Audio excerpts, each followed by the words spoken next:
When I grow up, I will earn a lot of fame. આ શબ્દો છે ઉત્તર ગુજરાત પાલનપુરના રહેવાસી શ્રી પ્રણવ મિસ્ત્રીના, કે જેમણે ગિયર, સ્પર્શ, ટેલિટચ, સનફ્લાવર જેવી કોમ્પ્યુટર બેઝડ અતિ આધુનિક શોધ કરેલી છે. વિવિધલક્ષી વિદ્યા મંદિર પાલનપુરના વિદ્યાર્થી એવા શ્રી પ્રણવ મિસ્ત્રી શાળાકીય શિક્ષણ દરમિયાન અતિ પ્રતિભા સંપન્ન વિદ્યાર્થી હતા. રમતગમત અને સંગીત તેમના શોખ રહ્યા છે. તેમણે તેમનું શિક્ષણ માતૃભાષા ગુજરાતીમાં મેળવેલું છે.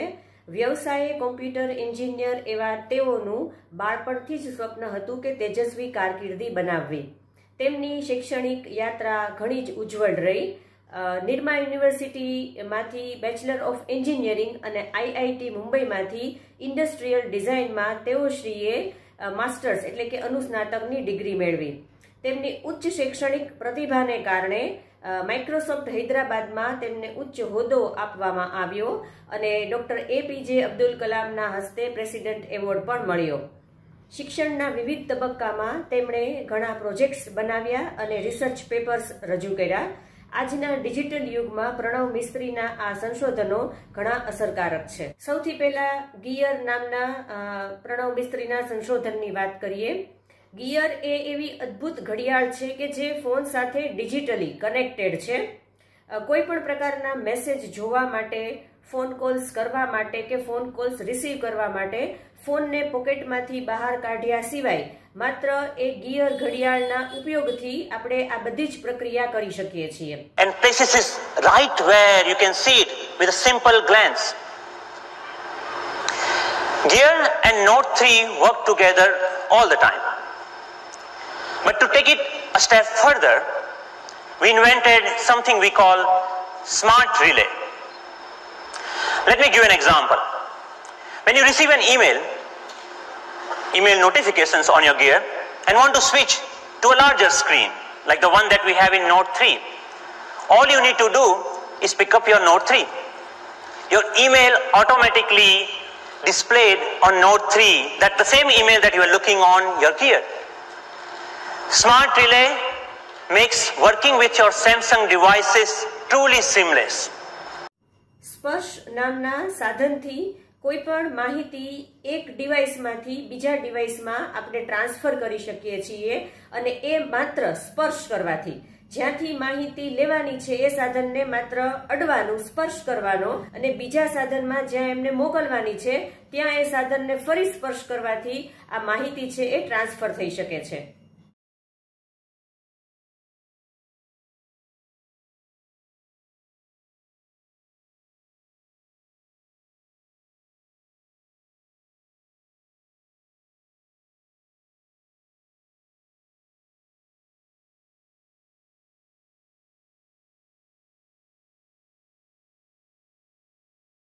ત્યાર પછીની વાત કરીએ ટેલિટચ નામના સંશોધનની. ટેલી એટલે દૂર અને ટચ એટલે સ્પર્શ કરવો. હવે આપણે આપણા ઘરમાં કોઈ દરવાજા અથવા મ્યુઝિક સિસ્ટમ કે પંખા એને આપણે ઓન ઓફ કરવા છે તો એ માટે ટેલિટચનો જો ઉપયોગ કરીએ તો ઊભા થવાની જરૂર નથી. આપણે આપણા સાધનમાં એ કોઈ પણ વસ્તુને જોશું, દરવાજાને અથવા તો મ્યુઝિક સિસ્ટમને, અને ત્યાં ને ત્યાં એ સ્ક્રીન પર જ એને અડવાથી એ વસ્તુ ચાલુ થઈ શકે છે અથવા તો બંધ થઈ શકે છે. સનફ્લાવર એ કૃત્રિમ સૂર્યમુખી છે કે જે સૂર્યની ગતિ સાથે પોતાની ગતિ ફેરવે છે. સોલાર પેનલ્સમાં આ સિસ્ટમનો ઉપયોગ કરવાથી મહત્તમ સૌર ઉર્જા મેળવી શકાય છે.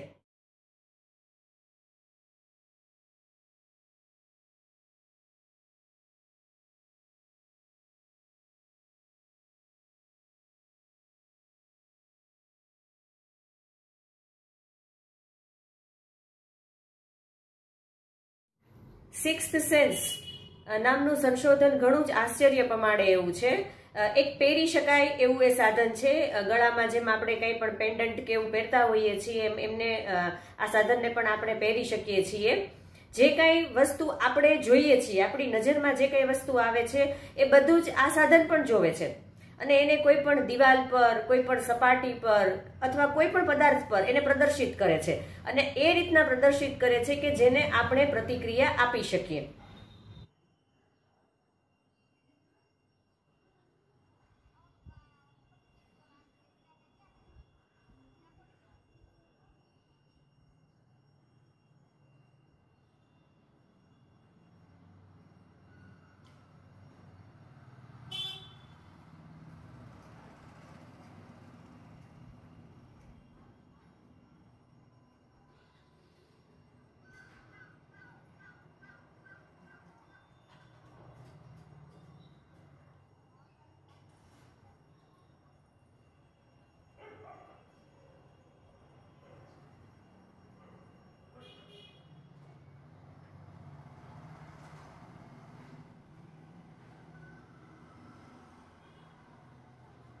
પ્રણવ મિસ્ત્રીના અન્ય પ્રોજેક્ટની વાત કરીએ તો એમાંનો એક પ્રોજેક્ટ છે માઉસલેસ. મિત્રો, માઉસલેસ શબ્દ સાંભળીને જ તમને સમજાઈ ગયું હશે કે કોમ્પ્યુટરમાં આપણે જે કામ કરતી વખતે માઉસનો ઉપયોગ કરીએ છીએ એ માઉસ વિના આપણે કોમ્પ્યુટરને ઓપરેટ કરી શકીએ એ આખો આ પ્રોજેક્ટ છે, જેમાં આપણો હાથ જ માઉસ બની જાય છે. એક કેમેરાને કોમ્પ્યુટર સાથે જોડવામાં આવેલો હોય છે અને એ કેમેરો છે એ આપણી હાથની મૂવમેન્ટને રેકોર્ડ કરે છે અને જે લેસર કિરણો છે એ આ મૂવમેન્ટના આધારે કોમ્પ્યુટરને કમાન્ડ આપે છે અને કોમ્પ્યુટર પર વર્ક થાય છે.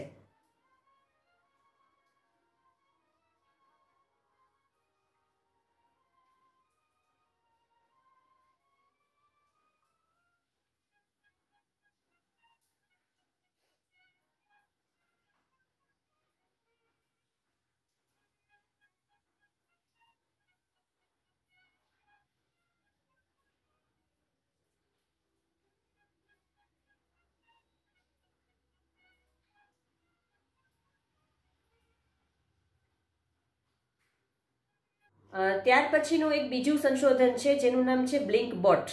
બ્લિંક એટલે આંખો પટપટાવવી.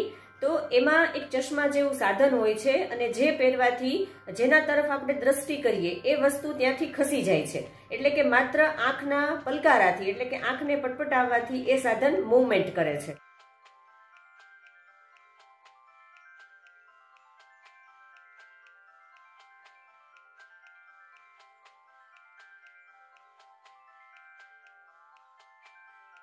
થર્ડ આઈ નામનો પ્રણવ મિસ્ત્રીનો એક પ્રોજેક્ટ છે જેમાં આ સાધનને પહેરવાથી દરેક વ્યક્તિ પોતાને મનપસંદ પ્રોગ્રામ જોઈ શકે છે અથવા તો જો કંઈ વાંચવાનું હોય તો એ પોતાને અનુકૂળ હોય એ પ્રમાણે વાંચી શકે છે. ઉદાહરણ તરીકે કે કોઈ એક ઘરમાં ટેલિવિઝન પ્રોગ્રામ શરૂ છે, દરેક ફેમિલી મેમ્બરને અલગ અલગ પ્રોગ્રામ જોવા છે. તો જો થર્ડ આઈ નામના સાધનને વાપરવામાં આવે, એમનો ઉપયોગ કરવામાં આવે તો એક જ ટેલિવિઝન સ્ક્રીન પર દરેક ફેમિલી મેમ્બર પોતાનો મનપસંદ પ્રોગ્રામ જોઈ શકે છે અને છતાં પણ આસપાસના જે ફેમિલી મેમ્બર્સ છે એ ડિસ્ટર્બ નથી થતા. માની લો કે કોઈ સાઇન બોર્ડ છે. હવે એ સાઇન બોર્ડ ઉપર જે લખેલું છે એ ભાષા વાંચનારને નથી આવડતી, તો જો એમણે થર્ડ આઈ નામનું સાધન વાપરેલું હોય, એટલે કે ઉપયોગમાં લીધેલું હોય, તો એ પોતાને અનુકૂળ છે એવી ભાષામાં એ સાઇન બોર્ડને વાંચી શકશે. A Palanpur youth reinvents the Humble Watch. પાલનપુરનો યુવાન એક અદ્ભુત ઘડિયાળની ફરી શોધ કરે છે. પ્રણવ મિસ્ત્રી, a native of Palanpur, North Gujarat, showcased the impossibly futuristic watch gear to the world. Pranab મિસ્ત્રી કે જે ઉત્તર ગુજરાત પાલનપુરના રહેવાસી છે, એમણે અશક્ય લાગતી એવી અત્યંત આધુનિક ગિયર ઘડિયાળ લોકો સમક્ષ રજૂ કરી. Mistry is the head of think tank team Samsung Research America, who has designed the digital watch that lets you check messages with a glance or make conversation not 7 style.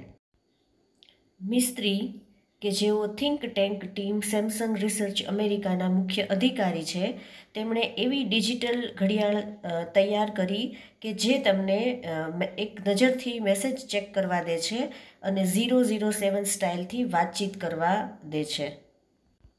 With gear, you are able to make calls and receive calls without even taking your phone out of your pocket, said Pranab મિસ્ત્રી. પ્રણવ મિસ્ત્રીએ કહ્યું કે ગિયરની મદદથી ફોનને ખિસ્સામાંથી બહાર કાઢ્યા વિના તમે calls કરી શકો છો અને મેળવી શકો છો. When he was about 11, he used to say, હું મોટો થઈને બહુ નામ કમાઈશ, said his father કીર્તિભાઈ. એમના પિતાજી કીર્તિભાઈએ કહ્યું કે એ જ્યારે 11 વર્ષનો હતો ત્યારે એને કહેવાની ટેવ હતી કે હું મોટો થઈને બહુ નામ કમાઈશ. We never knew it will be so soon. Pranav was like any other child, but his IQ powered him to the first rank in every academic year he spent at વિવિધલક્ષી Vidya Mandir Palanpur. અમને ખબર ન હતી કે એ આટલું જલ્દી બનશે. પ્રણવ બીજા બાળક જેવો જ હતો, પણ તેમના બુદ્ધિ આંકે તેમને વિવિધલક્ષી વિદ્યા મંદિર પાલનપુર ખાતે પસાર કરેલા દરેક શૈક્ષણિક વર્ષમાં પહેલો નંબર અપાવ્યો. He was good in every activity. એ બધી જ પ્રવૃત્તિમાં ઘણો સારો હતો. Be it studies, music he sings, or sports, plays badminton, said the proud father. એ અભ્યાસ હોય, સંગીત હોય, પ્રણવ સારું ગાય છે અથવા તો રમતગમત હોય, એ બેડમિન્ટન રમે છે. એમના પિતાએ ગર્વથી કહ્યું, he studied in his mother tongue Gujarati and later joined Nirma university Ahmedabad for his BE in computer engineering. તેમણે માતૃભાષામાં અભ્યાસ કર્યો ગુજરાતીમાં અને ત્યારબાદ નિરમા યુનિવર્સિટીમાં તેઓ ગયા અમદાવાદ, કે જ્યાં તેમણે કોમ્પ્યુટર એન્જિનિયરિંગમાં BE પૂરું કર્યું. He went on to complete his post graduation industrial design from IIT Mumbai, which earned him a job with Microsoft in Hyderabad and a President's Award from APJ Abdul Kalam.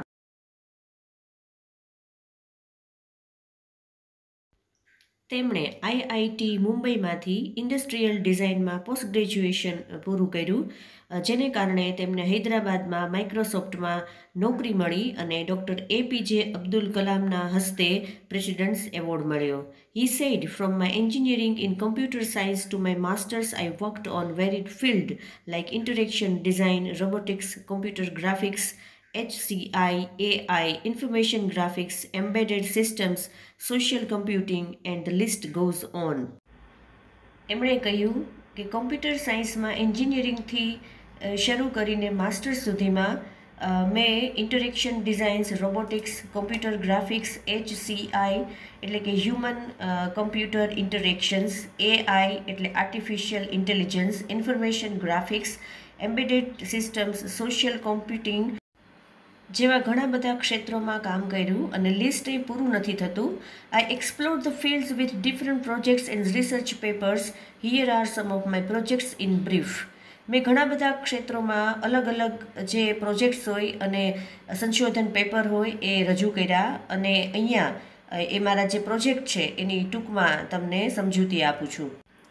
Friends, અહીંયા પ્રણવ મિસ્ત્રીએ જે projects પર કામ કરેલું છે એ બધા જ projects કમ્પ્યુટરને લગતા છે, જેમનું અહીંયા લિસ્ટ આપ્યું છે કે interaction design, robotics, computer graphics, HCI, artificial intelligence, information graphics વગેરે. Teletouch lets you touch and control things from a distance. Teletouch નામનું સાધન વસ્તુઓને દૂરથી સ્પર્શ કરવા દે છે અને નિયંત્રિત કરવા દે છે. See through your smartphones camera and control everything you see on the screen by touching it. તમારા સ્માર્ટફોનના કેમેરાથી જુઓ અને સ્ક્રીન પર દેખાતી દરેક વસ્તુને સ્પર્શ કરીને નિયંત્રિત કરો. Now you can interact with your appliances from a distance in a fun way. હવે તમે તમારા સાધનો સાથે દૂરથી આરામથી ક્રિયા પ્રતિક્રિયા કરી શકો છો. TV, alarm, music player, open the door, turn on that light just by touching it on screen. માત્ર સ્ક્રીનને અડકવાથી જ ટીવી, અલાર્મ, મ્યુઝિક પ્લેયર, બારણું ખોલવું, લાઇટ ચાલુ કરવાનું શરૂ થઈ જાય છે. TeleTouch lets you interact with your world with touch from a distance. TeleTouch તમને દૂરથી સ્પર્શથી જ તમારી દુનિયા સાથે પ્રતિક્રિયા કરાવે છે. સ્પર્શ lets you conceptually transfer media from one digital device to your body and pass it to the other digital device by simple touch gestures. Conceptually માનસિક રીતે, ટચ જેસ્ચર્સ સ્પર્શનું હલનચલન. સ્પર્શ માનસિક રીતે માત્ર સ્પર્શના હલનચલન દ્વારા માહિતીને એક ડિજિટલ સાધનથી તમારા શરીરમાં બદલી બીજા ડિજિટલ સાધનમાં મોકલી આપે છે. Touch whatever you want to copy from laptop, TV, smartphone, e-book reader, etc. Laptop, TV, smartphone, e-book રીડરમાંથી કંઈ પણ કોપી કરવા માંગતા હોય તેને સ્પર્શ કરો. Now it is saved conceptually in you. હવે તે માનસિક રીતે તમારામાં સંગ્રહિત થઈ ગયું. Next, touch the device you want to paste. પછી જેમાં પેસ્ટ કરવાનું છે તે સાધનને સ્પર્શ કરો. સ્પર્શ uses touch based interactions as an indication for what to copy from where and where to pass it on. સ્પર્શ જે કંઈ કોપી કરવું હોય, જ્યાંથી કોપી કરવાની હોય અને જ્યાં મોકલવાની હોય તે બધી બાબતને સ્પર્શ આધારિત ચિહ્નો તરીકે વાપરે છે. ટચ બેઝડ ઇન્ટરેક્શન્સ એટલે કે સ્પર્શ પર આધારિત પ્રતિક્રિયાઓ અને ઇન્ડિકેશન એટલે ચિહ્નો. Sunflower let's us track the sun. Sunflower આપણને સૂર્ય ક્યાં છે એ દર્શાવે છે. It is an artificial sunflower. તે એક કૃત્રિમ સનફ્લાવર છે. With simple OP-AMP741 circuitry and photosensors, he has created a sunflower which would move with the sun. તેમણે સાદા OP-AMP741 સર્કિટ અને ફોટોસેન્સર્સની મદદથી આ સૂર્યમુખી બનાવેલ છે કે જે સૂર્યની ગતિ સાથે. Though later the concept was very efficiently used in solar panels at his institute as the panels could get the most efficient angle each time. છતાંય ત્યાર પછી આ ટેકનિકનો ખૂબ અસરકારક ઉપયોગ તેની સંસ્થાની સોલર પેનલ્સમાં થયો કે જેથી દરેક સમયે આ પેનલ્સ ઘણું અસરકારક પરિણામ આપે એવી જગ્યાએ સૂર્ય સામે રહી શકે. Sixth sense is a wearable gestural interface that augments the physical world around us with digital information and lets us use natural hand gestures to interact with that information. Sixth sense એ હાવભાવથી સંચાલિત પહેરી શકાય એવું સાધન છે જે આપણી આસપાસના ભૌતિક જગતમાં ડિજિટલ માહિતી ઉમેરે છે અને તે માહિતીની આપલે કરવા આપણે સ્વાભાવિક રીતે હાથથી કરાતા હાવભાવનો ઉપયોગ કરી શકીએ છીએ. By using a camera and a tiny projector mounted in a pendant-like wearable device, sixth sense sees what you see and visually augments any surfaces or we are interacting with. Pendant જેવા પહેરી શકાય તેવા સાધનમાં લગાડેલ નાનકડા projector અને કેમેરાનો ઉપયોગ કરીને તમે જે જુઓ છો એ જ સિક્સ્થ સેન્સ જોઈ શકે છે અને જે સપાટી કે પદાર્થ પર માહિતીની આપલે કરતા હોઈએ તેને આપણે જોઈ શકીએ એ રીતે દર્શાવે છે. It projects information onto surfaces, walls and physical objects around us and lets us interact with the projected information through natural hand gestures, arm movements or our interaction with the objects itself. Wearable એટલે પહેરી શકાય એવું. પછી એમાં એક શબ્દ છે visually એટલે જોઈ શકાય એ રીતે, ઇન્ફોર્મેશન એટલે માહિતી, જેસ્ચર્સ એટલે હાવભાવ, ઓગમેન્ટ્સ એટલે ઉમેરો કરે છે, ઇન્ટરેક્ટ એટલે આદાન પ્રદાન આપલે કરવું, સરફેસીસ એટલે સપાટીઓ, વોલ્સ એટલે દિવાલ, ઓબ્જેક્ટ્સ એટલે પદાર્થ. તે એટલે કે સિક્સ્થ સેન્સ માહિતીને આપણી આસપાસની દિવાલ, સપાટીઓ કે ભૌતિક પદાર્થો પર દર્શાવી શકે છે અને હાથના હાવભાવ કે હલનચલન દ્વારા અથવા જે તે પદાર્થ સાથે કરેલા વ્યવહારથી આ રીતે દર્શાવેલી માહિતીની આપલે કરી શકે છે. Sixth sense attempts to free information from its confines by seamlessly integrating it with reality and thus making the entire world your computer. Sixth sense જ્યાં પણ માહિતી સંગ્રહાયેલ હોય ત્યાંથી સાતત્યપૂર્ણ રીતે વાસ્તવિકતા સાથે સહસંબંધ જાળવીને મુક્ત કરાવે છે અને આ રીતે તમારા કોમ્પ્યુટરને સમગ્ર વિશ્વ બનાવે છે. ફ્રેન્ડ્સ, આમાં થોડા શબ્દો જોઈ લઈએ આપણે. અટેમ્પ્ટ્સ એટલે પ્રયત્ન કરે છે, ઇન્ફોર્મેશન એટલે માહિતી, ઇન્ટિગ્રેટિંગ એટલે એકત્ર કરવું, ભેગું કરવું, સીમલેસલી એટલે ભૂલ વિના સાતત્યપૂર્ણ રીતે, કન્ફાઇન્સ એટલે બંધ એવો અર્થ થાય છે, એન્ટાયર એટલે સંપૂર્ણ.